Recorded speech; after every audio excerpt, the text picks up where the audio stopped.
नमस्कार दोस्तों, राधे राधे, हरे कृष्णा। चीकोज रेसिपीज में एक बार फिर से आप सबका स्वागत है। तो आज वीडियो मिलेगी आपके सवालों के जवाब की, क्योंकि आज फ्राइडे है। तो पीछे काफ़ी टाइम से आपको वीडियो नहीं मिल पाई। आप लोग बोल ही रहे थे कि मैम क्या बात हो गई, आप आजकल वीडियो जल्दी जल्दी क्यों नहीं डालती हैं।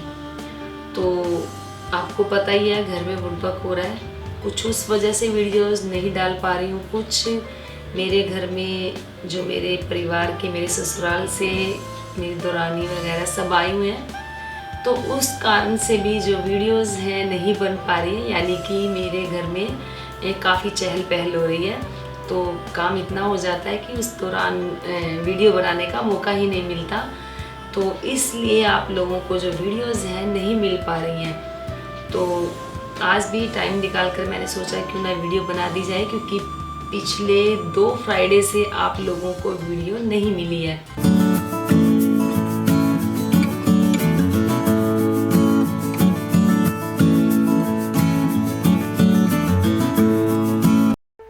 सब्सक्राइब करें चीको रेसिपीज़ को और बेल आइकन को टैप करें मेरी हर वीडियो सबसे पहले देखने के लिए। तो चलिए पहला सवाल ले लेते हैं। तो पहला सवाल तो ये है कि किसी ने बोला कि हमें भगवान पर भरोसा नहीं है। तो जी, भगवान पे भरोसा तो करना पड़ेगा ही पड़ेगा, क्योंकि ये एक अटल सत्य है कि भगवान है। तो इसी पर आपको एक जल्दी ही वीडियो मिलने वाली है। जो घटना हमारे घर में घटी, उनके मुख से हमने ये सुना कि वाकई भगवान होते हैं। तो ये स्पेशल वीडियो मैं उन्हीं के लिए लेकर आऊँगी जो लोग ये बोलते हैं कि भगवान नहीं है। तो उनको शायद उस वीडियो को देखकर लगेगा कि नहीं, भगवान है। तो वो जल्दी ही वीडियो आप लोगों को मिलेगी। वो एक सत्य घटना है, सच्ची घटना है, और वो हमारे परिवार की ही है। तो चलिए पहला सवाल ले लेते हैं कि किरण चहल का है कि मेरा परिवार बहुत बड़ा है, घर में किसी न किसी के सूतक पातक लगता ही रहता है, तो ठाकुर जी की सेवा कैसे छोड़ूं। तो जी, सूतक पातक में ठाकुर जी की सेवा नहीं की जाती है। घर के पास में कोई मंदिर है, वहाँ देकर आए, या पड़ोस में देकर आए। आपके घर में लड़की है, ठाकुर जी की सेवा आप उनसे करवा लें। फिर सवाल है उपासना का कि मैम आपने कंठी सनातन धर्म से ली है क्या। मैं कंठी ले सकती हूँ, मैं शादीशुदा हूँ, मेरी उम्र 36 साल है। तो जी देखिए, मुझे आपका जो क्वेश्चन है कुछ अटपटा सा लगा है कि कुछ समझ भी नहीं आया कि आप सनातन धर्म से ली है क्या। तो जी देखिए, हम सब सनातनी हैं, सभी सनातन धर्म के ही हैं। तो रही बात कंठी लेने की, तो मैंने कहीं से ली नहीं है, मैंने वृंदावन से ली है, ना मैंने कहीं से दीक्षा ली है। बस मेरा मन किया, मेरे अंतर मन से आवाज़ आई कि मुझे तुलसी माला धारण करनी चाहिए, तो मैंने तुलसी माला धारण कर ली। आप भी अगर तुलसी माला धारण करना चाहते हैं तो आप तुलसी माला ले सकते हैं। फिर सवाल है कुलदीप सिंह का कि मैम आप वास्तु टिप्स भी बताया करो। तो जी देखिए, वास्तु के बारे में मुझे कोई इतना ज्ञान नहीं है, हाँ लेकिन थोड़ा बहुत मुझे पता है, जो कि जिसे आप ना के बराबर बोल सकते हैं। मैं अपने घर में भी वास्तु के जो छोटे छोटे टिप्स हैं वो अपनाती हूँ। थोड़ी बहुत चीज़ें जो चेंजिंग करनी होती है, तो वो हल्की फुल्की मैं वास्तु के हिसाब से बदलाव कर लेती हूँ, और वो इफ़ेक्टिव भी होते हैं। और वो इफ़ेक्टिव इसलिए होते हैं क्योंकि हमारी सोच पॉजिटिव होती है। हम जो पॉजिटिव सोच फेंकते हैं, तो बदले में हमें पॉजिटिविटी ही मिलती है। तो बस वास्तु टिप्स अपनाती हूँ पॉजिटिव सोच के साथ, तो मुझे उसका जो रिजल्ट है वो भी पॉजिटिव ही आते हैं। तो जी बिल्कुल, छोटे छोटे टिप्स आप लोगों को वास्तु के देने की मैं पूरी कोशिश करूँगी। फिर सवाल है बलराज सिंह का कि मैम ये चंद्रिका कहाँ से लिया आपने, हमें भी चाहिए राधा रानी के लिए, पर नहीं मिलती है, प्लीज़ बताइए। और मैम ये बताएं कि जो श्रृंगार हम माता रानी को करते हैं, फिर नवरात्रि में नया श्रृंगार करना हो तो पहले वाली नथ, मांग, टीका मतलब सुहाग का सामान और चुनरी का क्या करें। हम हर नवरात्रों में नए लेके आते हैं। तो पहला सवाल तो ये कि जो चंद्रिका के लिए आपने बोला कि हमें भी चाहिए और मार्केट में नहीं मिलती है, तो जी बिल्कुल, जो चंद्रिका मैं राधा रानी के बनाकर लगाती हूँ, मुझे भी मार्केट में कहीं नहीं मिली, तब मैंने कहीं जाकर सोचा कि क्यों ना घर पर ही बनाई जाए। और दूसरा आपका सवाल है कि हर नवरात्रों में आप जो भी सामान माता रानी को चढ़ाते हैं तो उस सामान का क्या करें। तो जो भी सामान आप माता रानी को सुहाग का चढ़ाते हैं, चुनरी चढ़ाते हैं, तो आप वो किसी में बांट दें, मंदिर में देकर आएँ। उसमें से कुछ सामान आप अपने घर में भी यूज कर सकते हैं। फिर सवाल है ऑल टॉपिक्स का कि ये मूर्ति कितने की है। तो आपने दुर्गा माँ की मूर्ति के लिए पूछा है। तो देखिए, मैं पहले भी बता चुकी हूँ कि जो मूर्ति है मुझे दीपक जी ने गिफ्ट में दी थी, तो मुझे नहीं पता ये मूर्ति कितने की है। तो दीपक जी से आप पता कर सकते हैं कि वो ये मूर्ति आपको कितने में देंगे। दूसरा सवाल है सोनू कुमार का कि मैं लड्डू गोपाल जी की पूजा पहले करता था और अब छोड़ दिया, अब मन नहीं करता तो क्या करूं।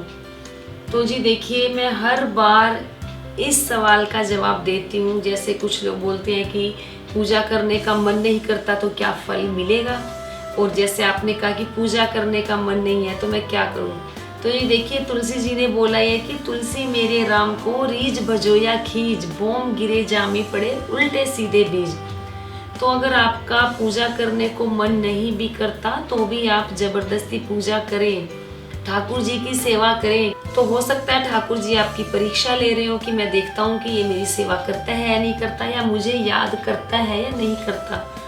तो अगर आपका पूजा में मन नहीं लग रहा तो आपके लिए ये गुड साइन है, क्योंकि ठाकुर जी आपकी तरफ देख रहे हैं, आपकी परीक्षा ले रहे हैं। तो आप भी यही कहेंगे ठाकुर जी, अगर आपने मुझसे अपनी पूजा नहीं भी करवानी तो भी मैं जबरदस्ती करूँगा ही करूँगा।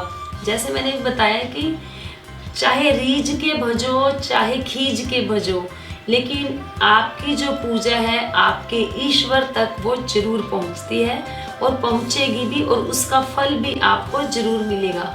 फल ये नहीं है कि आपने सोचा कि मैं पूजा करूं और मुझे या कोई तरक्की मिले, या आपका स्वार्थ नहीं होना चाहिए ठाकुर जी की सेवा में। ईश्वर की पूजा करते हैं उसमें हमारा स्वार्थ नहीं होना चाहिए। जो भी पूजा करें निस्वार्थ भाव से करें तो रिजल्ट आपको अच्छे मिलेंगे। फिर सवाल है आयुष शर्मा का कि मैम, मैं आपको कई बार मैसेज कर चुकी हूँ, प्लीज़ जवाब देने की कोशिश करें। मेरे लड्डू गोपाल जी का हाथ अलग हो गया था, अभी चिपका रखा है, तो मैं क्या करूँ। तो इस सवाल का जवाब भी काफ़ी बार आप लोगों को दे चुकी हूँ कि अगर आप उन्हें एक विग्रह मानते हैं, आप मानते हैं कि वो भगवान है, तो शास्त्रों के अनुसार खंडित मूर्ति को घर में नहीं रखा जाता। तो आप उन्हें जल प्रवाह करें या किसी कच्ची मिट्टी में दबा दें। और दूसरा, अगर आप उन्हें मानते हैं कि आपके सदस्य हैं, आपके परिवार का हिस्सा हैं, आपको उनसे बहुत लगाव है, तो आप उन्हें अपने घर में विराजमान करके रखें, उनकी पूजा करें। क्योंकि घर में बच्चे के भी या घर में किसी भी फैमिली मेम्बर को कोई चोट लग जाती है, हाथ टूट जाता है, तो हम प्लास्टर चढ़ाते ही है ना, डॉक्टर के लेकर जाते हैं, वो ठीक हो जाती हैं। तो ये आपके भावों पर डिपेंड करता है। अगर आपका मन नहीं मानता उनकी पूजा करने को तो जल प्रवाह करें। अगर लगता है कि इनको आपको कहीं नहीं छोड़ना है तो आप उनकी पूजा करें। फिर सवाल है परी यादव का कि मैं वर्किंग गर्ल हूँ और सुबह से शाम तक बाहर रहती हूँ। मेरे घर में जो खाना बनता है प्याज लहसुन का बनता है। मैं लड्डू गोपाल को अन्न का भोग नहीं लगा पाती। मैं उन्हें मिश्री, किशमिश, दूध, जल दे देती हूँ। क्या ये सही है? प्लीज़ बताएं। मेरे पास उनको अलग से भोग बनाने के लिए टाइम नहीं रहता, प्लीज़ बताएं। तो जी, आप जो उनको भोग दे रहे हैं वो बिल्कुल ठीक दे रहे हैं। और अन्न के भोग में जैसे आप मार्केट से मठरी होती है, नमक पारे हैं, उनका भोग लगा सकते हैं, क्योंकि उनमें लहसुन प्याज तो होता नहीं है। बाकी जब भी आप खुद भोजन करें तो ठाकुर जी को हाथ जोड़ के बोले कि ठाकुर जी, जैसा भी भोजन है आप इसे स्वीकार करें। तो बस सिर्फ ये हो कि आपके भाव शुद्ध होने चाहिए, मन पवित्र होना चाहिए। तो जो भी आप ठाकुर जी को भोग लगाएंगे वो आपका भोग स्वीकार करेंगे ही। फिर सवाल है शगुन का कि अगर हमने तुलसी माला पहनी है तो क्या हम गणेश जी की पूजा कैसे करें, क्योंकि उनको नहीं पसंद तुलसी। तो जी, अगर आपने तुलसी माला पहनी है तो आप गणेश जी की पूजा कर सकते हो, क्योंकि वो तो सर्वप्रथम पूजनीय देव है ही हैं और उनको सबसे पहले पूजा जाता ही जाता है। उनकी पूजा के बिना कोई भी शुभ कार्य या मांगलिक कार्य संपन्न नहीं होते हैं और सफल भी नहीं होते हैं। तो ऐसा कुछ नहीं है कि तुलसी माला धारण की है तो आपने गणेश जी की या गणपति जी की पूजा अर्चना नहीं करनी है। फिर सवाल है सूरज यादव का कि हम घर में 2 लड्डू गोपाल रख सकते हैं। तो जी बार बार ये बोलती हूँ कि आप घर में 2, 3, 4, 5 लड्डू गोपाल रख सकते हैं, बस आप उनकी सेवा जरूर करें। ऐसा नहीं कि शोपीस की तरह आपने उन्हें घर में विराजमान कर दिया और उनकी पूजा सेवा अर्चना नहीं की। फिर सवाल है प्रियांश का कि मैम आपने वीडियो क्यों नहीं डाली। तो जी मैंने सबसे पहले वीडियो के शुरू में ही आपको बताया कि वीडियो ना डालने का क्या कारण है। फिर सवाल है शिवम का कि एक बात बताओ, अगर लड्डू गोपाल जी को शादी में ले जाना हो तो कैसे लेकर जाएं, किस में बिठाकर लेकर जाएं और शादी के लिए श्रृंगार कैसे करें, प्लीज बताओ। तो जी आप एक अच्छी सी टोकरी लें, उसमें आप एक गद्दा बिछाएं, सॉफ्ट गद्दा हो, ऐसा ना हो कि टोकरी के ऊपर आपने एक चादर बिछा दी और वो हार्ड हो, क्योंकि टोकरी जो नीचे से है वो हार्ड होती है। तो एक अच्छी सी टोकरी लें, उसे फूलों से सजी हुई होनी चाहिए। जब शादी में ठाकुर जी को लेकर जा रहे हैं, खुद सज कर जाएंगे तो ठाकुर जी को भी सजा कर लेकर जाएं, उन्हें अच्छी पोशाक बनाएं, उनका अच्छा सा श्रृंगार करें। जैसे आप खुद शादी में तैयार होकर जाते हैं वैसे उन्हें श्रृंगार करके अपने साथ लेकर जाएं।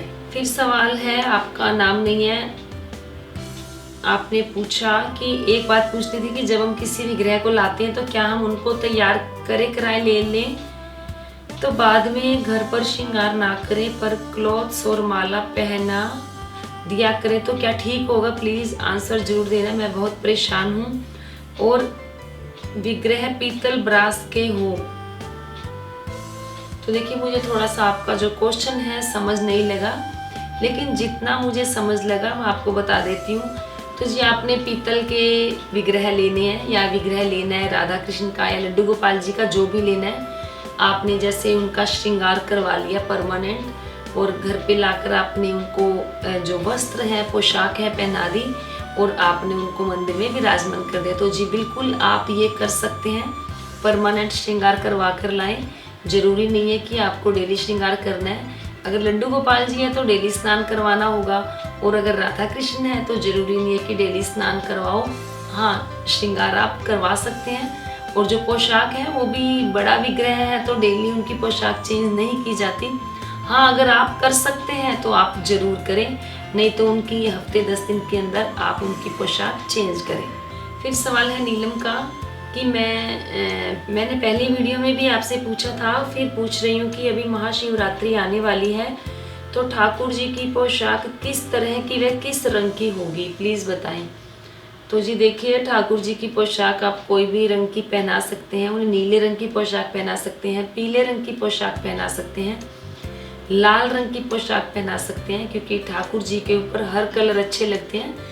वैसे कई लोग बोलते हैं कि जैसे मैंने दिवाली पर काले रंग की पोशाक पहनाई तो सबने बोला कि काले रंग की पोशाक क्यों पहनाई जाती है।